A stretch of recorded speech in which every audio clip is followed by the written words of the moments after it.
Bonjour à tous, lundi 11 mai, et donc à l'heure où je vous parle là, donc je suis à l'école pour savoir un petit peu ce qui va se passer.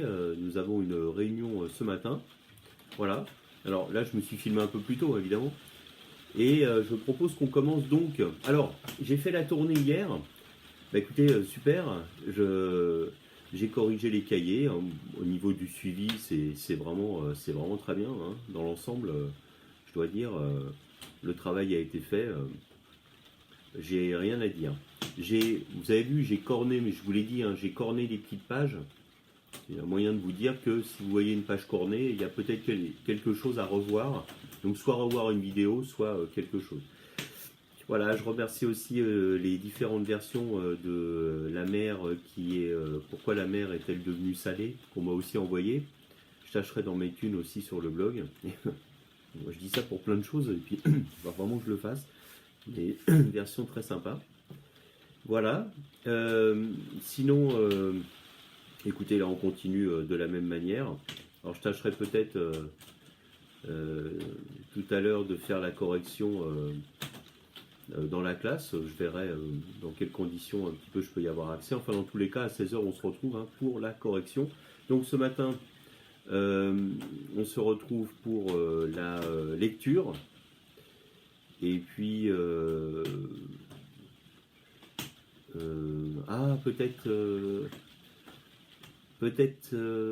ouais, je sais pas si on fait un chat ce soir. Vous m'envoyez, vous me dites si vous pensez que ça a un intérêt, je sais pas trop.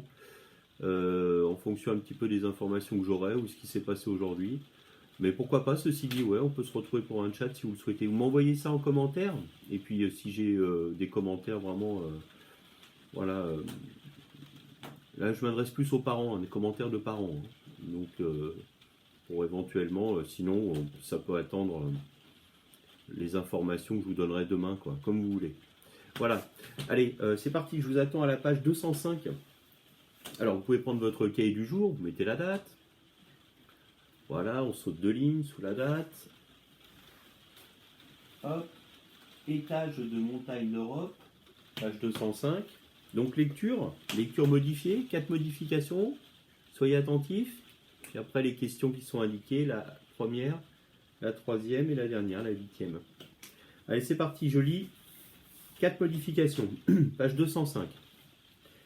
Étage des montagnes d'Europe. Que tu te promènes dans les Alpes ou dans les Vosges, les Apennins ou le Caucase, tu rencontreras partout la même répartition des végétaux. 5 étages qui se succèdent de la plaine au plus haut sommet. Frontières diffuses. Certaines plantes préfèrent l'ombre, d'autres adorent le grand soleil. Tel arbre apprécie les pentes humides, alors que tel autre ne peut vivre que sur les versants très secs. Résultat, les limites de la végétation ne sont pas tout à fait les mêmes entre les deux versants, Adret et Ubac d'une vallée. De plus, comme une montagne est faite de recoins ventus ou abrités, de creux riches ou pauvres en humus, les étages sont parfois un peu fous. L'étage collinéen commence vers 800 mètres et se termine vers 1200 mètres. La température moyenne annuelle est de 15 degrés.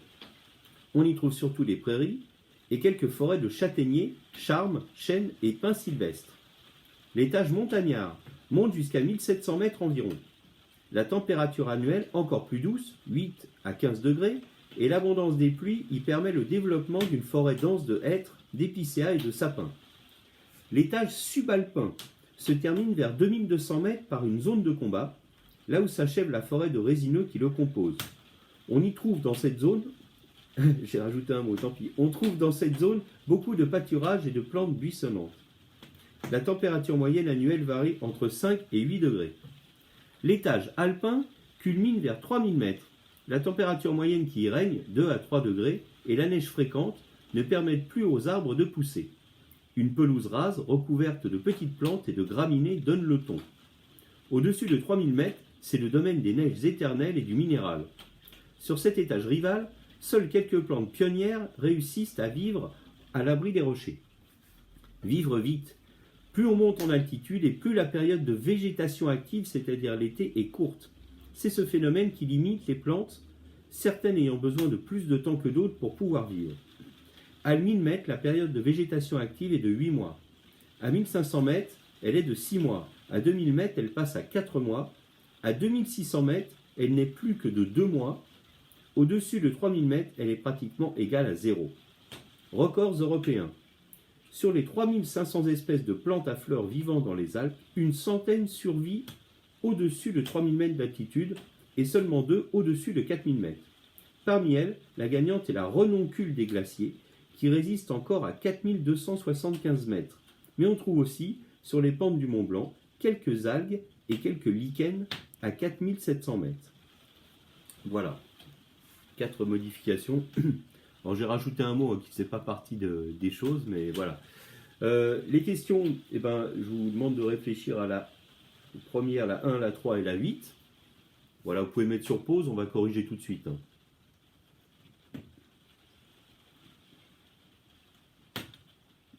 Voilà, très bien, allons-y alors. J'ai mis en rouge ce que j'avais modifié. Vous avez l'habitude maintenant.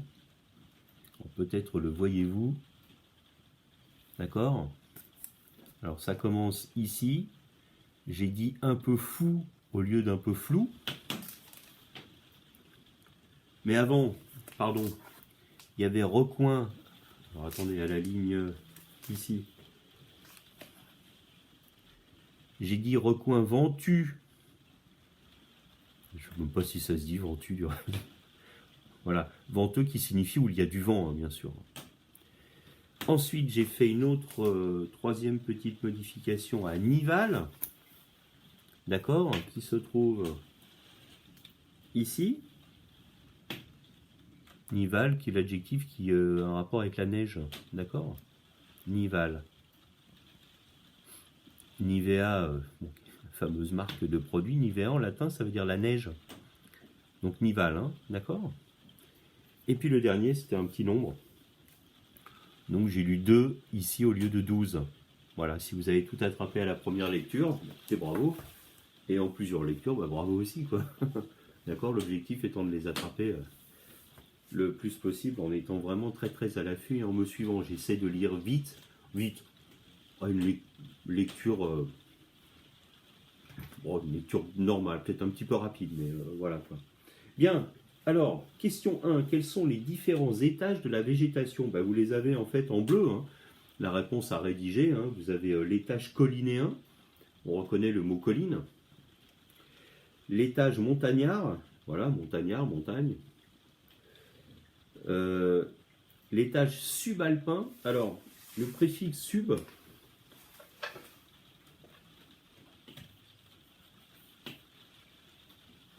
signifie en dessous.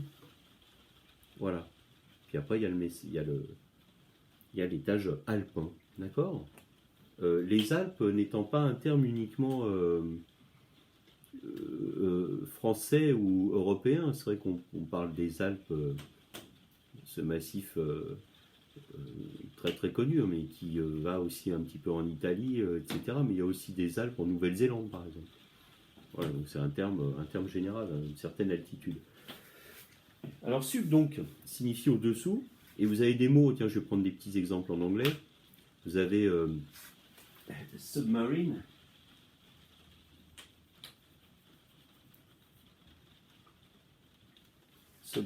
qui signifie sous-marin, voilà. Et puis suburb aussi qui signifie, on reconnaît, c'est rigolo d'ailleurs, c'est un mélange de mots latins. Alors là, vraiment, c'est bien écrit. J'ai dû oublier carrément un mot. Sub.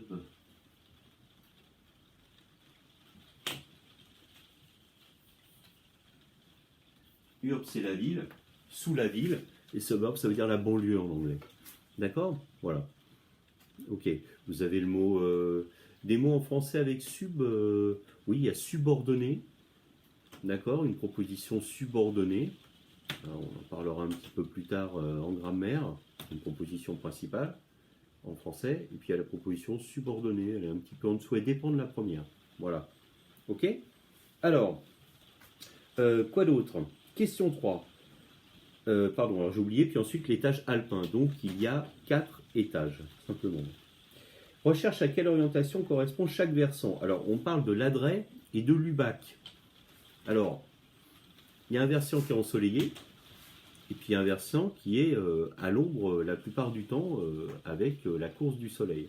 Donc, le versant ensoleillé, hein, alors je ne sais pas si vous savez, hein, globalement au niveau des orientations, si vous regardez, si vous sortez ou même si vous regardez un petit peu chez vous, il y a une orientation qui est souvent assez recherchée quand on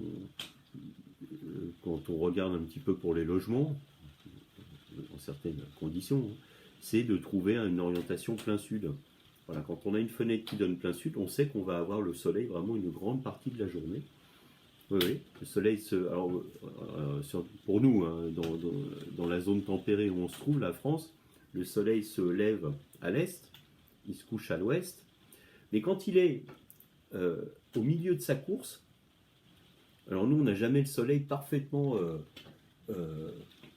pile au-dessus de nous, hein, c'est vraiment à angle droit complètement. Il est toujours même l'été, hein, quand il est au plus haut de la plus longue journée, le 21 juin, on a un soleil qui est un petit peu, il n'est pas tout à fait pile au-dessus, hein, il est assez haut, hein, mais pas tout au-dessus. Et bien quand il est au milieu de sa course, il indique le sud.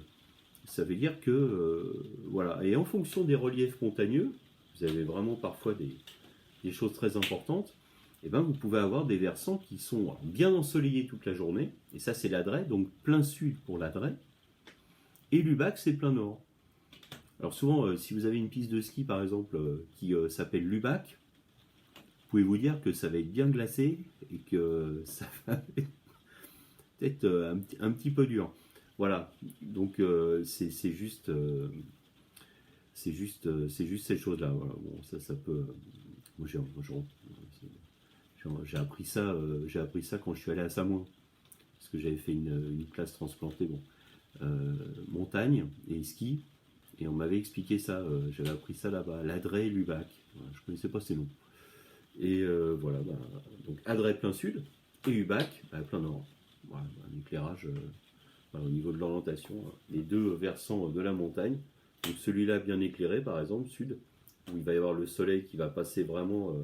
On va avoir une course, par exemple, il se lève ici, il va être là, et puis on va avoir une course plutôt comme ça d'ailleurs. Hop. Alors je sais pas si c'est très clair ce que je fais. Là, imaginons que c'est l'Adret ici. Vous allez avoir un soleil, il fait une belle course un petit peu arrondie comme ça, et qui va bien éclairer toute la journée. Puis de l'autre côté, vous avez beaucoup moins d'ensoleillement. Hein, okay, voilà, Adret Lubac. Bien. 8. Quel est le nom de la plante fleurie la plus haute des Alpes? Eh bien, c'est la renoncule des glaciers. Mignonne petite fleur, on pourra aller voir, et qui pousse dans des conditions, voilà, au-delà de 4275 mètres, on ne trouve plus de fleurs typiques, mais on trouve encore des végétaux, hein, évidemment, comme des mousses, des algues, et puis des lichens. Des lichens, c'est des mousses. Hein. Voilà, et bien écoutez, c'est tout pour la lecture. On se retrouve pour les mathématiques et le français, et puis cet après-midi pour les corrections, et ce soir pour le chat éventuellement si vous le souhaitez. Allez, au revoir.